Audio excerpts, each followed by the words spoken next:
Good morning, good afternoon, or good evening, my finest friends. Welcome to the 8th episode of Season 4 of the Tom Petty Project podcast. I am your host, as always, Kevin Brown. This is the podcast that digs into the entire Tom Petty catalogue, song by song, album by album, and includes conversations with musicians, fans, and people connected with Tom along the way. Just before we start, I wanted to give you a quick heads up about a couple of great guest episodes that I'll have for you at the end of this season.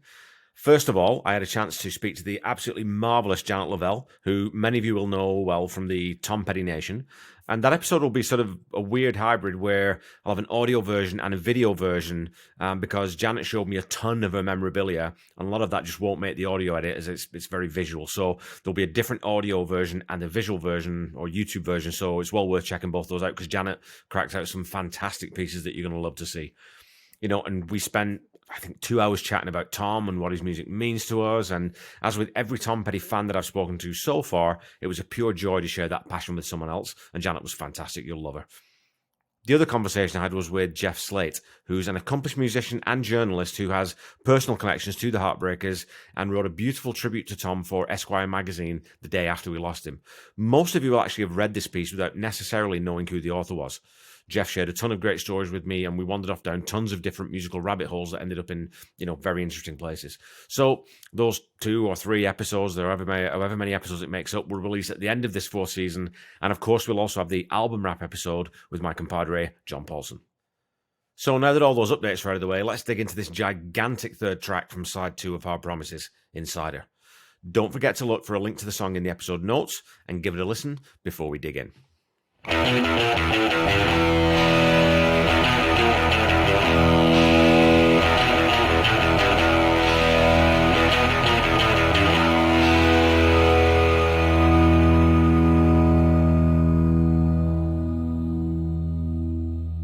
the outro to last week's episode, I called Insider probably the best song any band never released as a single.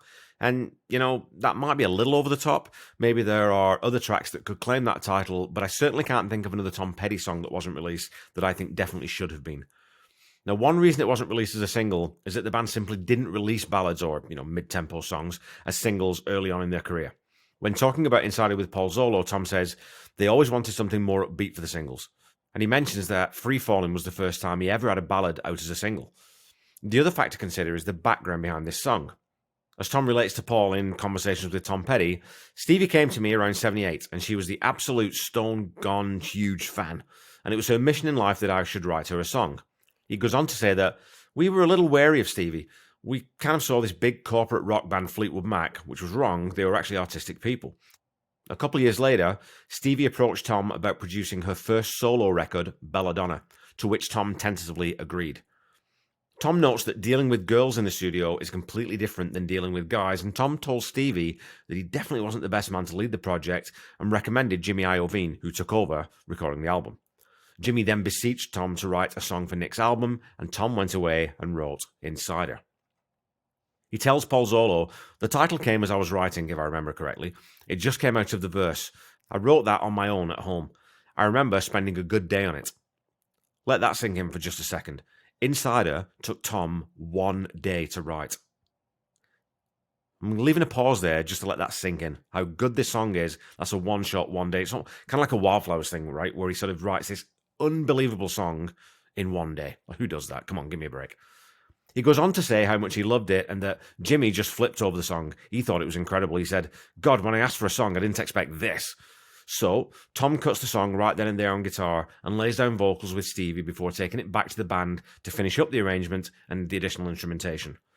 At this point, Tom recalls, I was really attached to it and it really hurt me when I did the track and the vocals. So I said, Stevie, I can't give you this. Nick's reply was, well, I can relate to that. I completely understand. I'll take something else. The something else that Tom gave her was Stop Dragging My Heart Around, though that song had already been cut for Hard Promises. So Jimmy Iovine had Stevie come in and lay down vocals over the completed track, replacing Tom's lead on the verse and singing harmony to Tom's lead in the chorus. On Howard Stern's show in 2017, Jimmy says that he told Stevie that she'd recorded an album that no one would ever hear because there wasn't a hit on it. Stop Dragging My Heart Around went on to become a huge solo hit for Stevie Nicks, propelling her into superstardom outside of Fleetwood Mac. And Jimmy tells Howard Stern, he said to Stevie, if a woman sings an aggressive guy's lyric, That can't miss. So, back to the second reason that I would speculate that Insider wasn't considered for release. The first two tracks from Hard Promises, The Waiting and A Woman in Love, are released on April 20th and June 29th of 1981. Stop Dragging My Heart Around is then released on July 8th. It makes sense to release the two lead tracks from the album as the first two singles, and if you were going to release Insider, release that one as the third. However, there's now a gigantic duo between Tom Petty and Stevie Nicks already flying up the charts, so it would have been difficult to convince the record company to release another one, even though, actually, it's the stronger of the two songs in pretty much every way. This is also why Insider didn't end up on the greatest hits, and why, arguably, it's a far lesser-known Heartbreaker song than it should be outside the dedicated fanbase. It's quite an incredible origin story for an incredible song. Insider starts out with that very simple acoustic guitar progression accompanied by a Benmont organ lead which backs off into a sort of a low-octave suspended part through the first part of the first verse. Ron Blair is also adding in the bottom end on bass right from the off to fill out that sonic space, and in the second half of the verse, which is basically a pre-chorus, and probably that's what I'll call it from now on, Stan comes in on the drums. The organ sits back in the pocket still, and there isn't a huge build at this point. We do get a nice trademark Stan Lynch drum fill into the first chorus, and then Mike brings in some very delicate broken chords over that chord progression. I've been trying to figure out what guitar it is that Mike's playing in the music video for this one, and it looks to me like an old sort of, one of those old National Steel guitars with a pickguard. And I'm going to have to consult my guitar nerd friends to see if I can track down exactly what model it would be, but the lead in the song has that lovely trebly sound you do tend to get from those guitars. Insider isn't a song that complicates itself musically, yet there are still some really interesting little twists in it. If you listen in the second pre-chorus, Benmont throws some, fat piano chords in that are brought forward only in certain spots, so they're easy to miss. If you listen after the line, I'm the lonely silent one, leading into that next line, I'm the one left in the dust, you can hear that nice bassy piano come in to fill the space between those two phrases. And another nice little touch which Tom often used was leaving a bar or two at the end of a verse or chorus. At the end of the first verse, you get a 4/4 additional bar of that root A chord, but then after the second verse, you get a 6/4 count, which is, a measure and a half, leading into the bridge. And I hadn't ever noticed that until tonight, and I've started to always listen for those things now, and I had to count it 3 times to make sure that I was hearing it right. So listen, go back and listen again and listen for that, because it's really, really cool. Into the bridge, the song moves into leading with the piano playing those broken chords and adding in the organ during the build-out. Again, I'm struck how expertly Jimmy Iovine was able to get the absolute best out of Benmont's keyboard parts on pretty much every song. The keys are definitely doing all the heavy lifting in this song in terms of adding colour and filling in the space between the main chords. So there's no solo for Mike here. And if you think about the difference between this era of rock and roll band and the hair metal guys of the 80s and early 90s, your Poisons and your Motley Crues, there would definitely have been a cheesy, soulful guitar solo here. The video would also switch to black and white and throw to a windswept cliff, possibly with a high shot of an eagle circling the crashing waves. Pablum. Anyway, Tom always, without fail, thankfully avoided those awful cliched tropes and found a way of giving each section of a song the right amount of weight or personality. And even with no lyrics during that middle eight, the harmonies and the chord progression add all the drama that you need. It's another 10-bar bridge, which, is quite a favourite of the Heartbreakers, with the last chord held for 3 bars and both Benmont and Stan providing that big finish back into that really stripped-back final verse. And I'll talk about the lyrics later, but what a final verse to drop the tempo back into. That lead-off line alone is better than most songwriters will ever write in their entire lives, and it's just one of so many perfect lines in this song.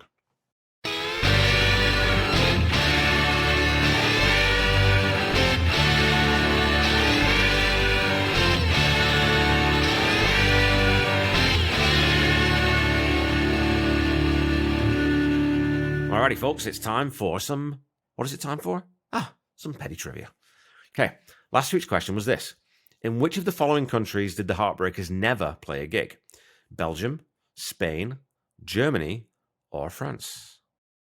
So according to Setlist.fm, the band played 3 gigs in Belgium, 8 gigs in France, and 22 in Germany, but not a single show in Spain. And I've always caveated gig stats, as I know that Setlist.fm isn't completely comprehensive, but overall you can still look at percentages and draw some fairly significant conclusions. And one of those is that it's incredible how few shows the Heartbreakers played outside the US. Of the 1,300 that the Setlist database holds, 1,124 or 86.5% were in the US, with the UK and Canada being second and third, and those 22 gigs in Germany being fourth by some margin from every other country. Now, I can't find the comments on Facebook, but a fan I was talking to about this posited that it could have been that, being a heavy smoker, Tom might not have enjoyed travel quite so much, but back in the 80s and 90s, smoking on airplanes was definitely still allowed, so I don't know if that's the only reason. So it's another question that I'll have to put to one of the band if I ever get to chat to one of them, and hopefully I do. Your question for this week is as follows. As well as Tom and Mike, which other Heartbreaker has a writing credit on Stevie Nicks' album Belladonna?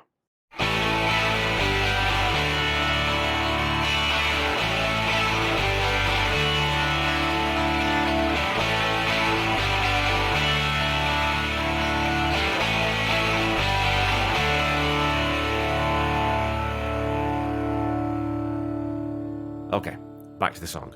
I wanted to quickly say that Ron Blair does a sublime job of staying conspicuously out of the way on this track.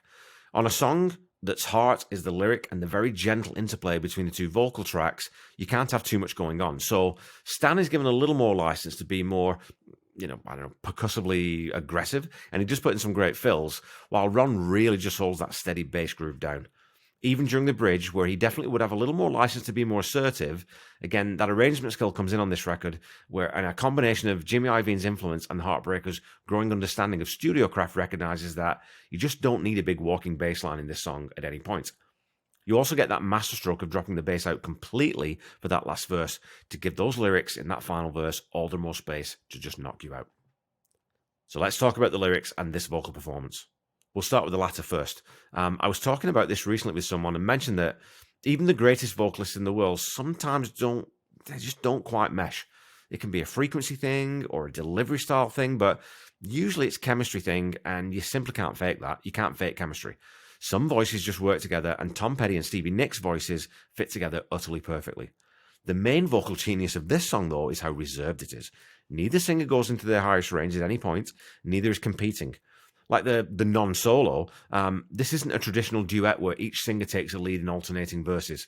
It's not even a song written for a second vocal part, really, but that decision to have Tom and Stevie sing the whole thing really makes it work.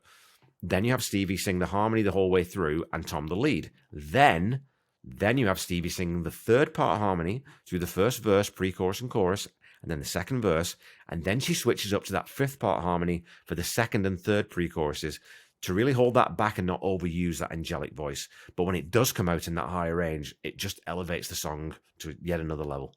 And Tom just sits on the melody and sings it really pretty straight, but good God, it's a sincere performance. At the time the song was written, Tom was going through his battle with the record company to keep the album priced at $8.98 rather than the $9.98 Rockstar pricing that MCA wanted to put in place. And that turmoil in his life really comes through in this lyric. I'm more than willing to go on record and say that this is in the top 10, maybe top 5 lyrics Tom ever wrote, or certainly in my top 5, top 10 of my favourites. We talked on this record already about Tom coming of age as a storyteller on Hard Promises, but this song is 100% raw emotion. And it was written obviously with one eye on, writing a song specifically for Stevie Nicks, but I'm sure that as soon as the shape of the song started to really solidify, that whole thing became a secondary consideration.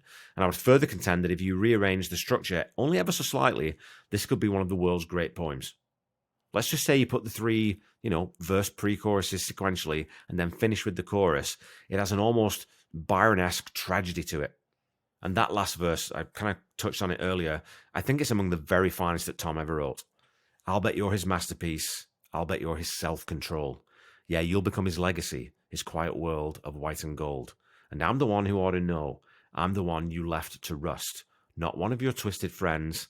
I'm the one you couldn't love. It's such a sublimely self-contained piece of melancholy. On the one hand, it's about someone bearing their soul to their lover, but if you look at it through the lens of that dispute with MCA and view it as a sort of a self-referential piece of prose, it takes on a different and far deeper meaning, if you want to interpret it that way. The last 4 lines especially are a cry of a frustrated artist. I'm the one who ought to know. I'm the one you left to rust. And that duality that Tom was able to place into his songs is one of the main things that keeps me coming back time after time after time. I've had to live with some hard promises. I've crawled through the briars. Brilliantly, beautifully ambiguous.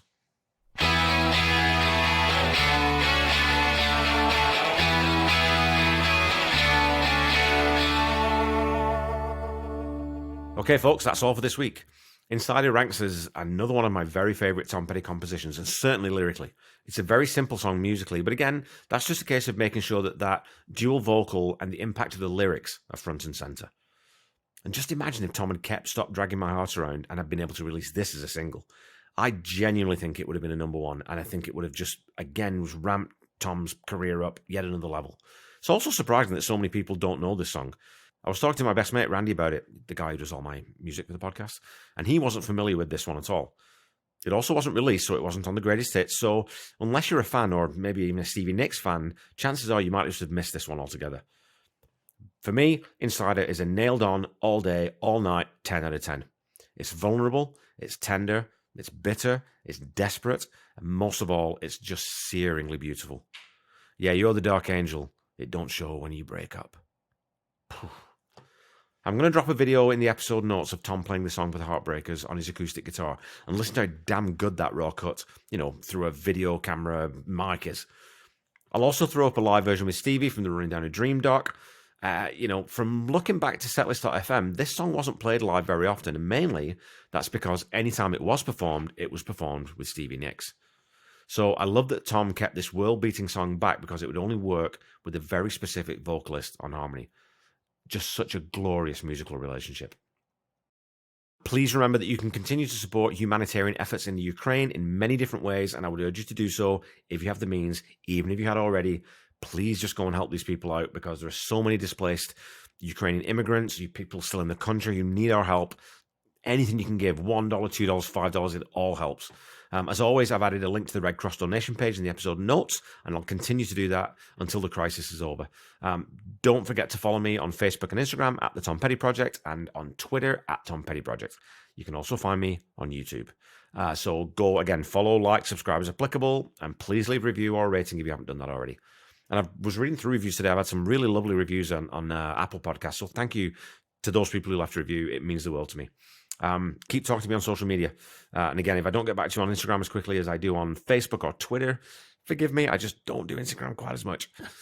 The Tom Petty Project is not affiliated with the Tom Petty Estate in any way. And when you're looking for Tom's music, please first visit the official YouTube channel to try to find what you're looking for, or go to Sirius.xm. If you're looking for official merchandise, please go to tompetty.com. Don't give your money to people who are, making profit off Tom's legacy and off Tom's name. Please don't forget to check out the Tom Petty Nation and Tom Petty Fans Forever groups on Facebook if you're not already a member, as they're excellent fan communities and well worth hanging out in, and I've met some fantastic friends through those groups already. So until we meet again next week, keep listening to and sharing Tom's music. Try to be kind. Try to say I love you to someone at least once a day. Stay safe and healthy, and I'll be back with you next week to talk about the penultimate track from Hard Promises, The Criminal Kind. Bye-bye.